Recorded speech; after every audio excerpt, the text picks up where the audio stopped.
Casey's is a premier garden center and gift shop located in Lawrenceburg, Indiana. Casey's offers a wide selection of plants, landscaping materials, home and garden decor, and gifts for every occasion.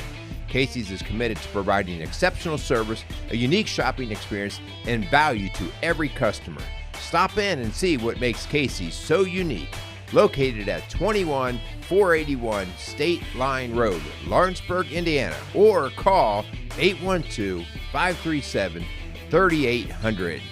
Let Casey's help you add beauty to your home. Hey guys, what's going on? Welcome back to another episode of Strong Dads here with Merle. Merle, how you doing today? You got the beard growing, the frost is out. What, the frost on my beard? Is that what you're pointing to? The salt and pepper is looking good. It's all salt. There's no pepper left. How you doing? I'm good. Yeah, awesome. I'm doing pretty good. Good. You know, it's moving through the seasons. And, yeah, we're getting cold. They were getting cold. There was frost on the pumpkin. Yeah. Our pumpkins like rotted out. That's what I was just going to say. They're all nasty at the bottom. I went out on the front porch yesterday, and it looks like my pumpkin's peeing because there's like it's all that stuff is running out of it. I'm like, I got to get rid of my pumpkin here. It's nasty. Well, good deal, man. Yeah, I hope you guys are having a good week. Hey, if you haven't had a chance, go check our last 4 shows out. We did a series, When Was the Last Time You Talked To? And then we had 4 guests talking about addiction, talking about homelessness, tragedy, the idea of race, and talking to someone of a different race. Man, it was a great series. I know I learned a lot. So, good conversation. Yeah. So yeah, for sure, go check those shows out. Let us know what you think. Put comments in the comment section on YouTube. If you guys are listening to it, man, we really do appreciate you guys listening to those shows. They've been really good. So they have been great, and as you say that, if you guys are out there and you know of somebody who's experiencing something in life that they've got a story, share their information to us because sometimes it's not about just, it works both ways. Like those people that were on our show that got to talk, it benefits them because they get to share something that happened to them, and that's why it's really kind of got an emotional connection for them. But they're using it to hopefully better the rest of us with that story. So if there's a story to be told, share that with us, and we'll see what we can do to turn it into a show. I like it. Well, today it's just it's you and me. We got boring. We got to carry the load here. So, with that in mind, as we turn into today's topic, today's show, man, Merle, I got a question for you. I'll probably get this one wrong again. Do you like going to church? Did you get in trouble or something over the weekend and like? Do I like going to church? Do you like going to church? Oh, see, the fact that I even have to delay and think about that probably tells you. Got to take a big swig of coffee first. Yeah, that's funny. The fact that I have to delay to answer you. Mm-hmm. So, I will say that these days, I'm good with church. I'm good with going to church.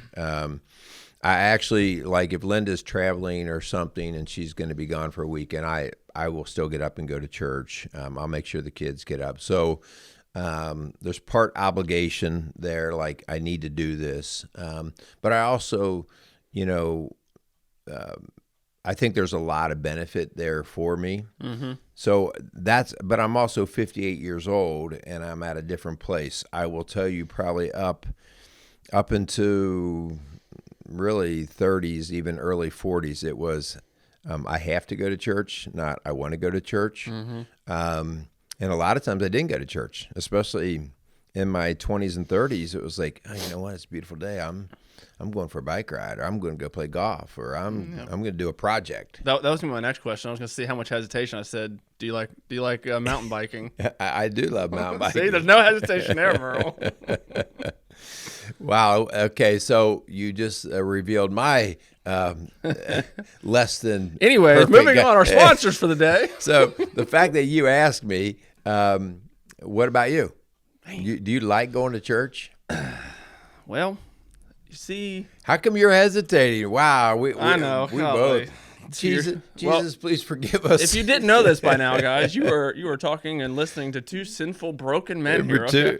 Less than perfect, that's for sure. No, I think I was kind of telling you at the beginning of the show. I think I go through these seasons throughout. Whether it's a week-long season, whether it's a couple months, whether it's a whole year, whatever the case may be. I go through these seasons where sometimes I'm like, all right, I'm okay with church. I'm good with church, and then other times I'm like, man, I'm just not feeling it. I'm really sad I have to work today, right? And I don't know where that really stems from, and hopefully today we'll kind of bring to light some of the stuff that men are thinking. But yeah, I would say I go through these seasons where sometimes I'm like, all right, church is good, I'm good with it, and other times no.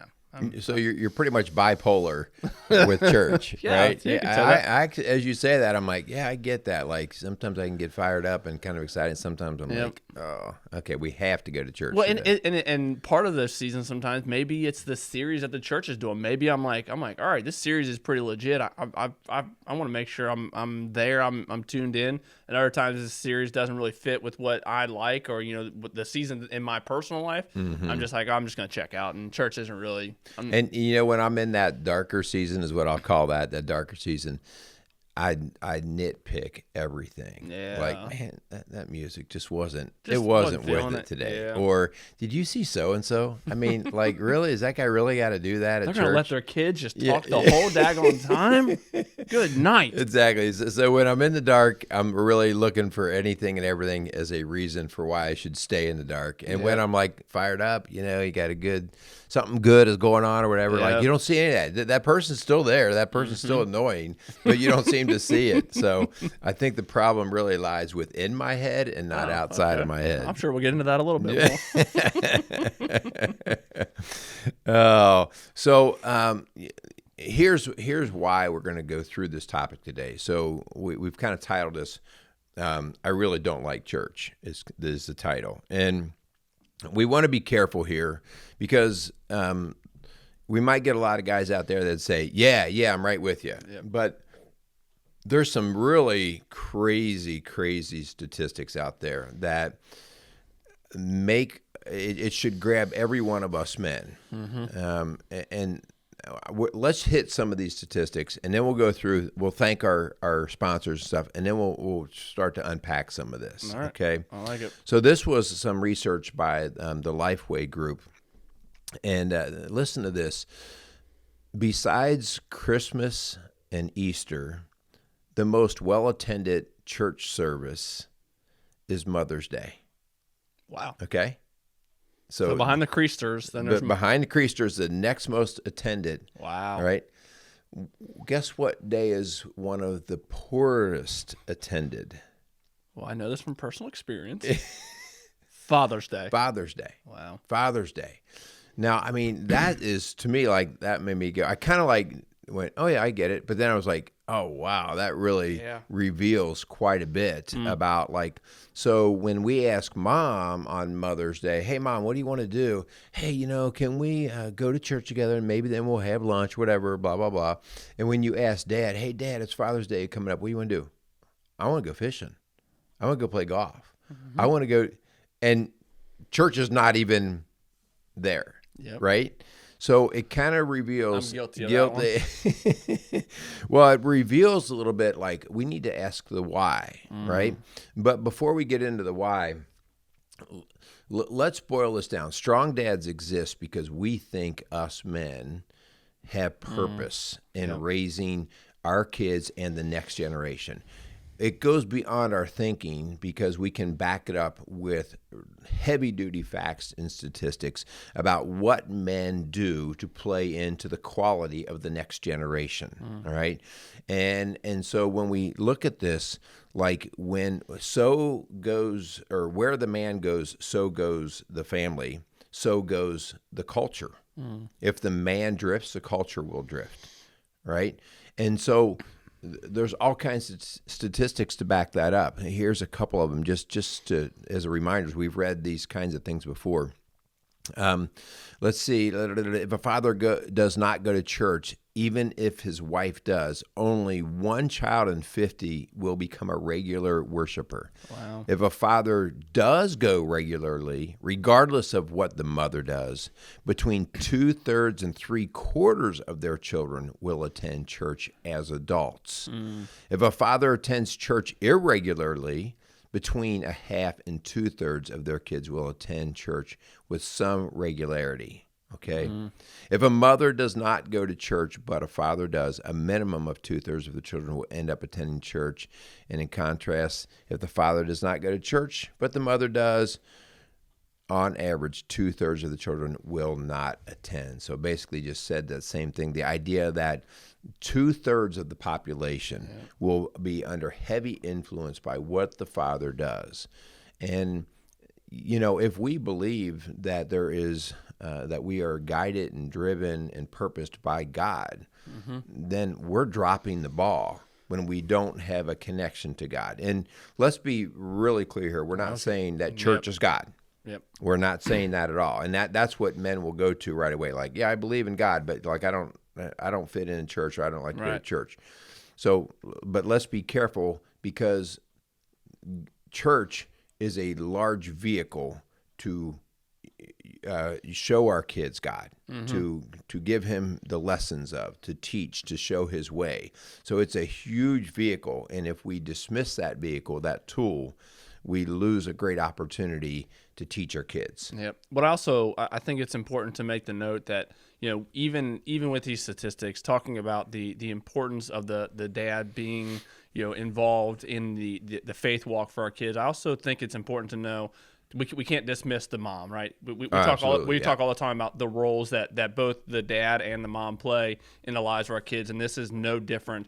So by all means, should it take a mom and a dad, or husband and wife, to encourage and to instill that faith in our kids. I believe that to my core. I think just this is where we kind of take a step back and realize that God calls men to be spiritual leaders. Yeah. And I'm not good at this. Is something I struggle with, because a lot of times Jen will be the first one to be like, all right, it's dinner time. Who's praying tonight? Right. And she'll bring that idea of the spiritual aspect up in our house. But I think at the end of the day, like, because I think if you put all the burden on yourself, that it's solely your responsibility to ensure that your kids are going to church, I think that's a heavy burden to put on guys. I'm not saying it shouldn't be placed there, but I think knowing how I am sometimes, it's like, all right, well, if things are really hard, I'm just going to take a step back, right? I'm not gonna dive deeper into the hard stuff. So I think it's important to look at the statistics and know that they are there, but also realize that it takes two of you. It's going to take your husband. It's going to take you and your wife to ensure that your kids have a faith. Yeah, there's no doubt. I mean, working the two together, then the whole house is kind of in the same vein on how they're operating and believing. And so it definitely takes a two. But I think the one thing here is, as men have left the church, or even the God belief, women have carried this weight. Yep. And it especially does not trickle down well to their sons. Their sons tend to, even more than their daughters, tend to fade away, or like, well, dad doesn't do it, I'm not doing it. Yep. So there's a whole lot of connection there, and moms are carrying the weight much greater than the men. So anyway, let's talk about, like, well, where do we go from there? Let's thank a few people first. So I want to thank the Kreimer's Beer House for sponsoring Strong Dads. We want to thank Mark and his crew for all the work they do, and just for the contribution that they give to Strong Dads and to Rock Solid Families. So especially as you're coming into the eat season of the holidays and you're looking for a place to go down to Kreimer's Beer House on 128 outside of Cleves, Ohio, for a great meal and a great setting. Awesome. Yep. Thanks so much for Casey Outdoor Solutions for coming alongside of Strong Dads, supporting what we do. Really appreciate those guys. I know if you're driving anywhere close to State Line Road, you see that big old sign, the Casey's Outdoor Solutions. Go up there in Lawrenceburg, Indiana, check them out. Let them know that Strong Dads sent you down there. And really do appreciate them for coming alongside of us. Very good.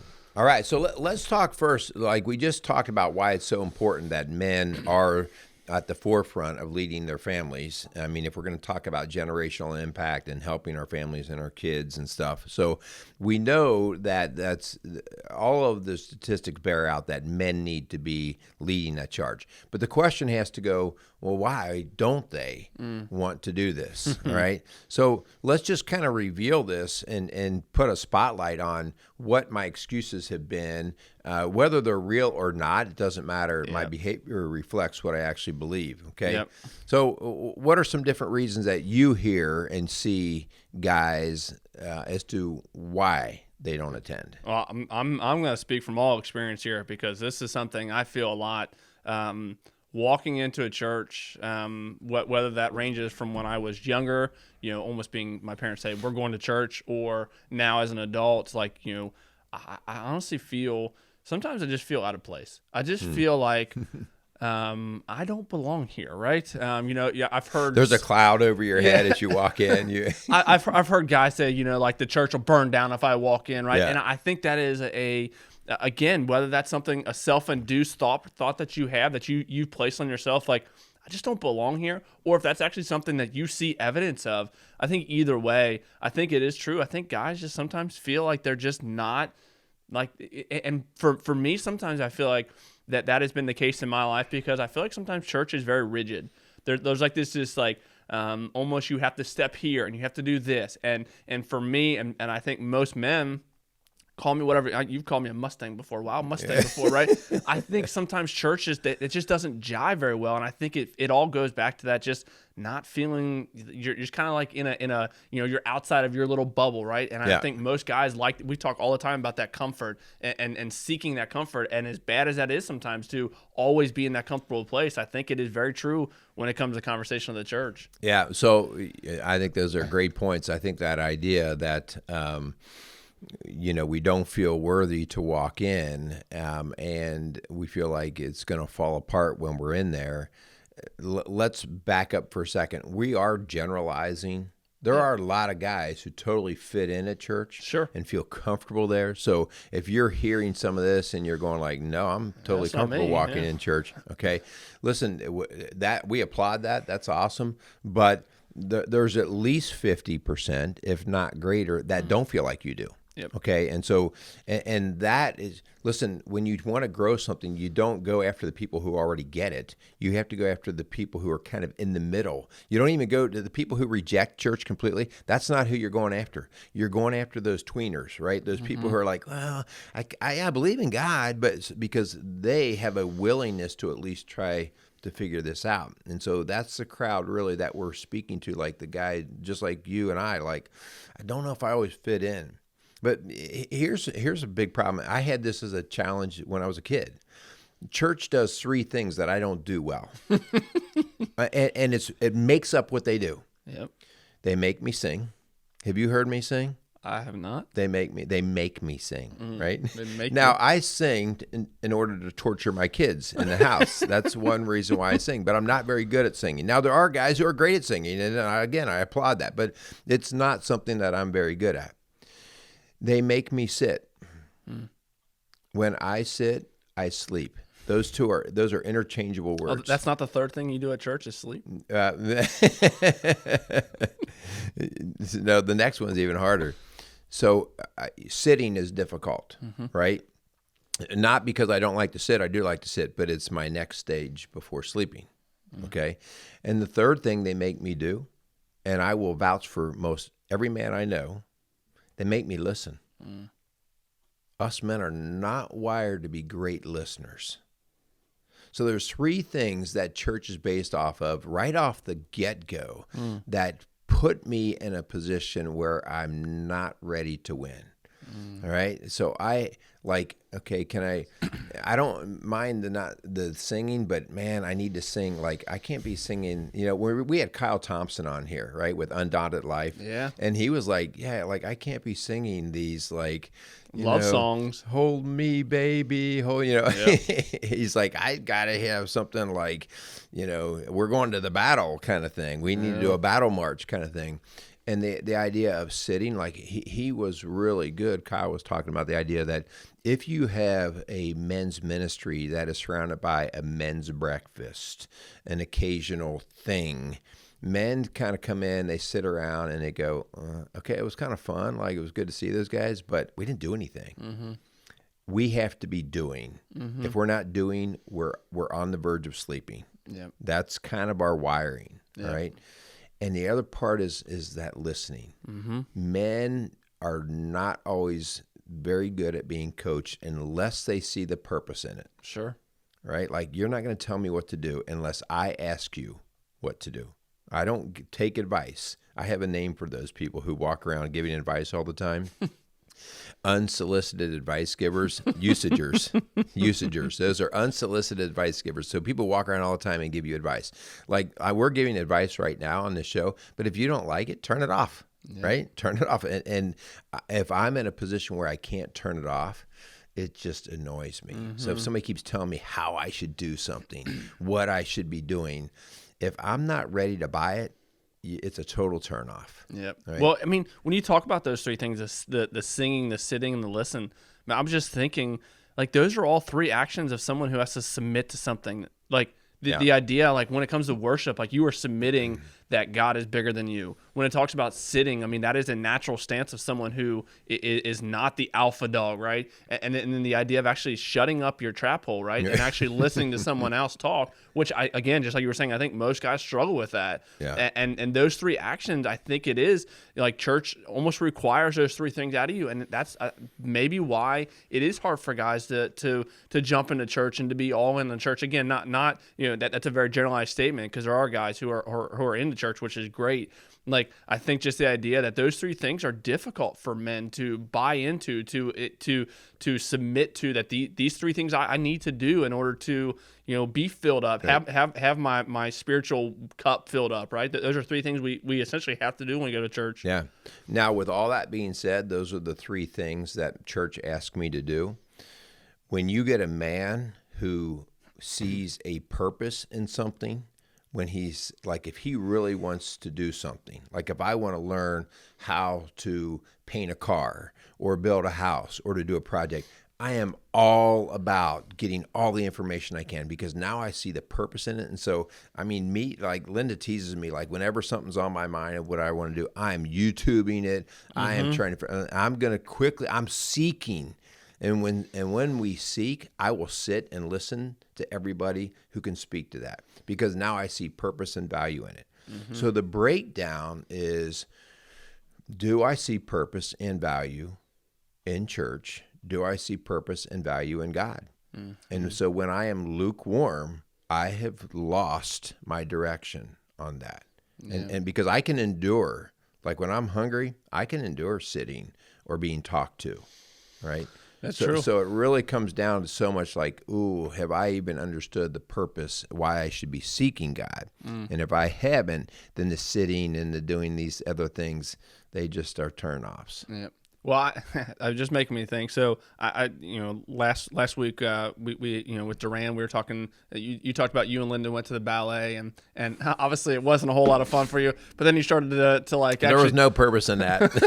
You started to see like the athleticism of the guy, and if I put myself in church, I find myself, so the preacher up there, giving the sermon, right, and I'll be like looking up in the rafters, like, dang, those guys did a really good job. Like, the building, man, them guys are solid. The dudes that built this church are legit, right? And I think that goes to the idea that, man, sometimes church, like, again, not bashing church, because they're and we're going to get into the idea of church, but I think sometimes church almost puts, or men feel like they get put in this box where, again, I have to sing, I have to sit, I have to listen. I'm in my zone here. This is where I'm at. I have to listen to the sermon. And I don't know about you guys, but I struggle with something called ADD, and like my mind goes 1,000 different places, right? I can't tell you the number of times I'm sitting there and the preacher's talking and a baby's crying, and then I'm looking over there, and then all of a sudden someone's phone goes off and I'm looking over there, and then I look up in the rafters. I'm like, man, they mounted that projector like that. That's pretty legit, right? And you get stuck in this idea, because that is not what church is about, right? Church is there to get fed, and sometimes it's hard to feel like you're being fed from a place or from a preacher that maybe you don't have that connection with, because, again, going back to the very first point, you just don't feel like you belong there. And I think it all feeds right into that. Okay, so we're gonna get into the advice part of this, like how we can help us men get through this. But I'm going to challenge the last thing that you said, because I think it is this is a stumbling block for me, right? You said I go to church to be fed, all right? Now, I'll say yes to that from a lot of my my understanding, right? Like what I want, all right? But there's actually something greater here, and this is the submission part. For me to go to church, I can't go with the idea that I'm going to be fed. I have to go with the idea that I am serving and submitting and worshiping something greater than me. So that's why singing is hard, because like if I'm totally like believing God is God and I'm not, and all his power, then I'm ready to sing as bad as my voice is, right? Like to just say thank you, thank you, thank you, right? Like because you're seeing the greatness of that. Mm-hmm. If I'm not ready to say thank you, thank you, thank you, then I've shut it down right off the get-go. In other words, church is about worship in large part. And so the whole idea that I'm not worshiping something except for myself or, some other, so right off the bat, like our mindset has to be one of submission to God. And that's part of our challenge here. Like from the very get-go, us men have to recognize our place in position to God, relative to God. Yep. And if you are thinking you are your commander in chief, you have it all together, then you're going to have a hard time worshiping, because none of us are going to sit there and start singing to ourselves. I am great. I am wonderful. Yep. See how bad my voice is. None of us are that, much of an idiot. But if I don't really believe that there's somebody else out there to worship, I'm going to be shut down. And that's why the singing is like, my heart's not in it. That's what we'll say. My heart's not in it. Yep. Well, that's because I really don't think that there's something out there bigger for me to worship. Yep. So from the get-go, I really have to understand like my position relative to God.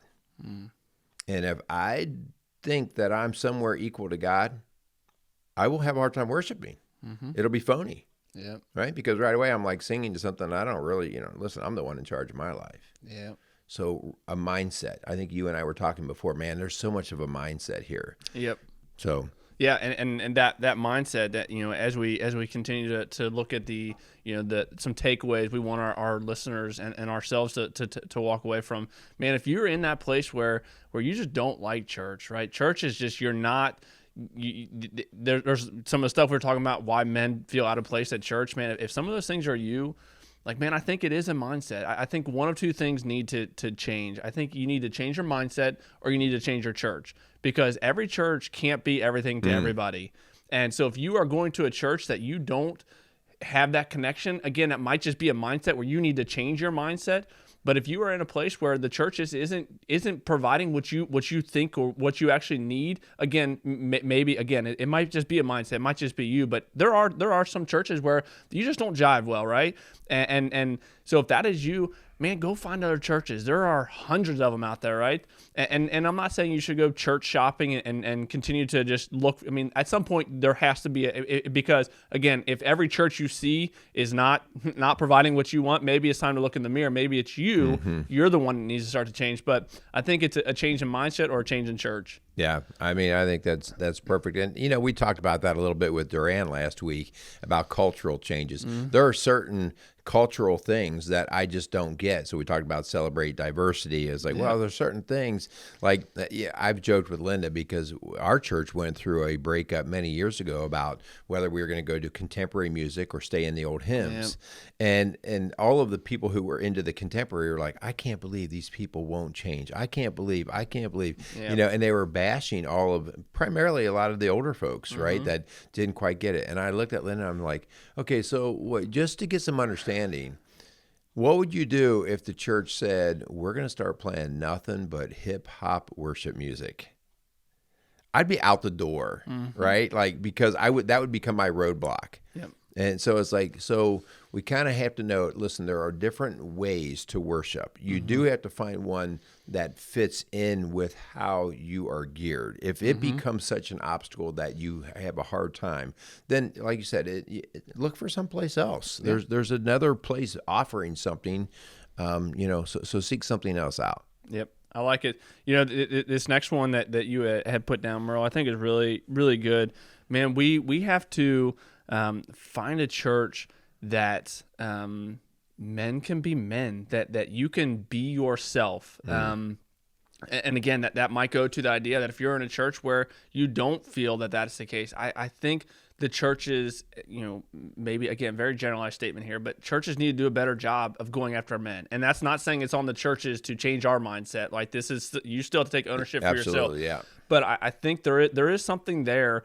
Again, Kyle Thompson talked about it. Like, churches need to realize that the statistics are true, that men should be your focus. And if your church is not focused on that, maybe it is time to find a different church. But men just need to find a church that is going after them and is giving them the tools and capabilities to lead their family spiritually. I'll go one step farther.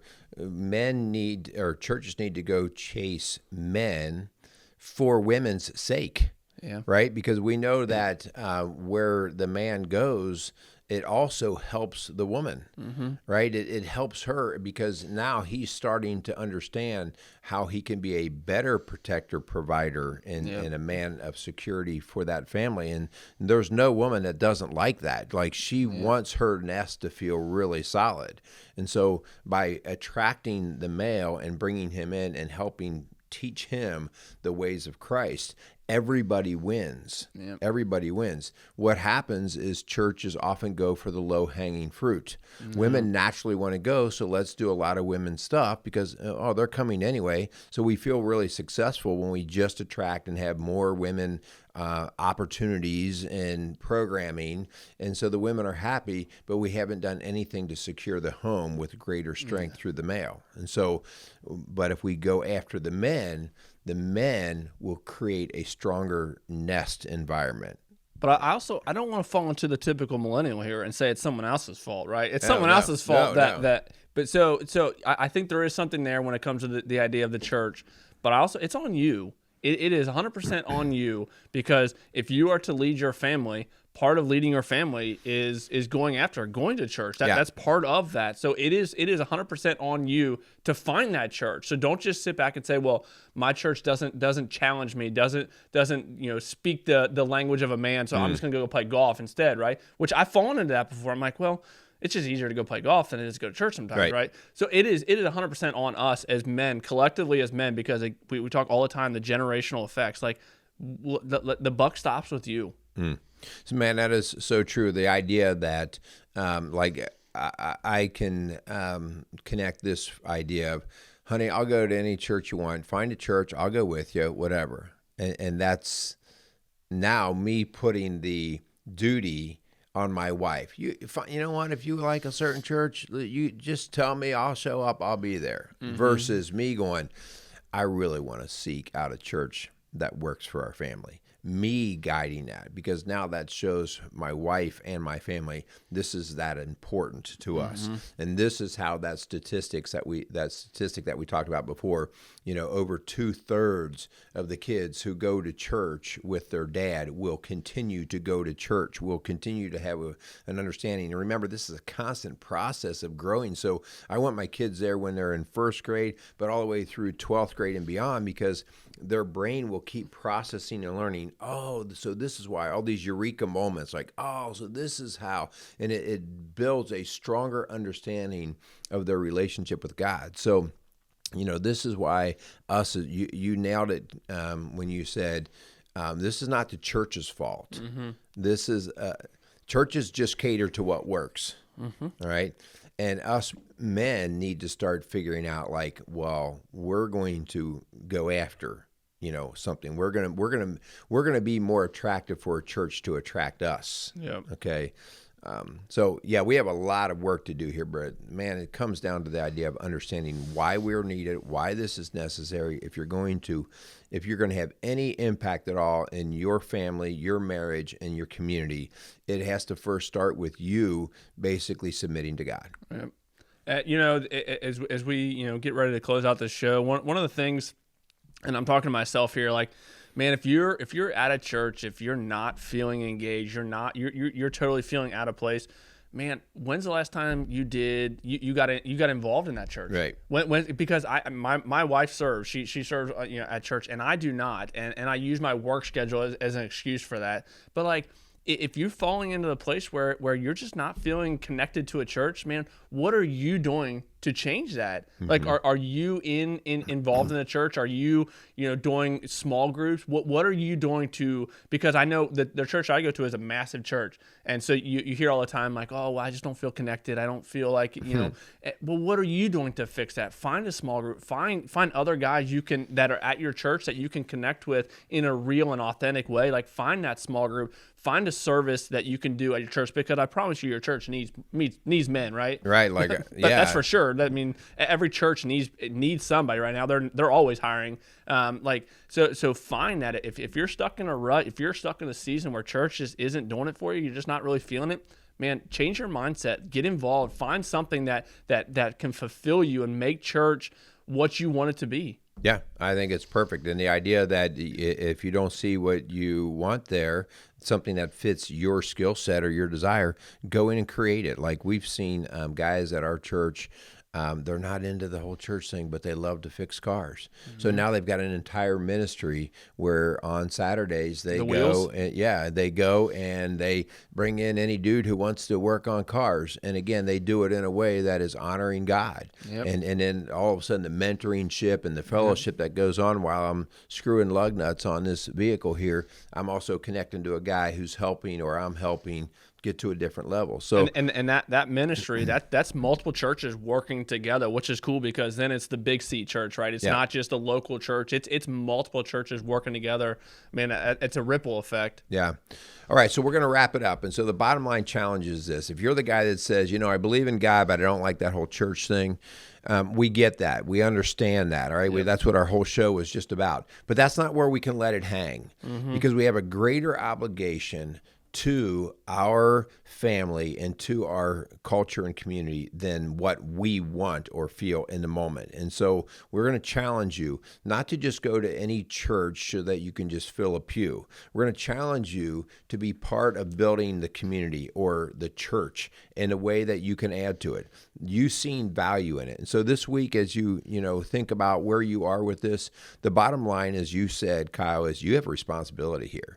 You can be part of the problem or you can be part of the solution. Mm-hmm. But if church isn't working for you, our question would be, well, how are you going to start working for church? Yep. How are you going to start working for church? Stop creating the excuses for why things don't work for you. You're adopting a victim mentality, which is the first part of being a loser. Boom. That's just where I feel on that one. Well, I have to work this Sunday, Merle, so I'm not going to church. You're a loser then. You're a loser.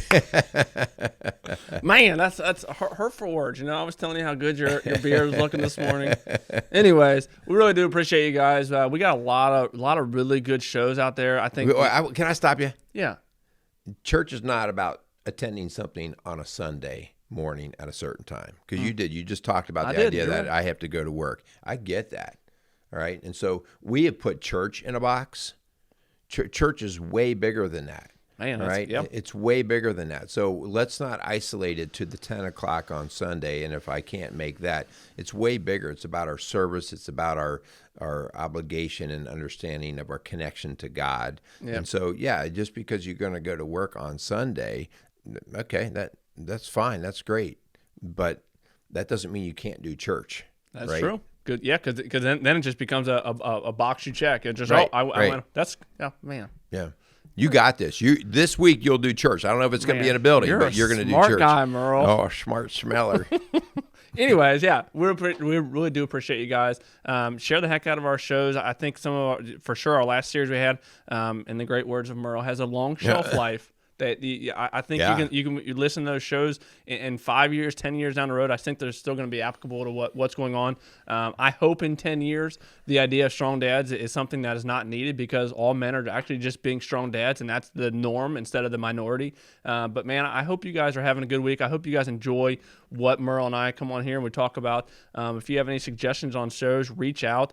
If you're having struggles in your marriage and your personal life, man, reach out to Rock Solid Families. I know that Merle and Linda would love to come alongside of you, and they're obviously trained in it. That they can walk through the steps, and they use the biblical principles to do that. So if you're struggling, man, reach out. I know for sure they would love to talk to you. Yeah, you can get us at rocksolidfamilies.org or 812-576-7625. So we appreciate all you guys out there. We appreciate all of our sponsors and the people who just come alongside and believe that growing family, keeping marriages strong, and being a strong dad is not just important, but it's essential. Mm-hmm. Yep. Hope you guys have a good week. Go out there and be some strong dads.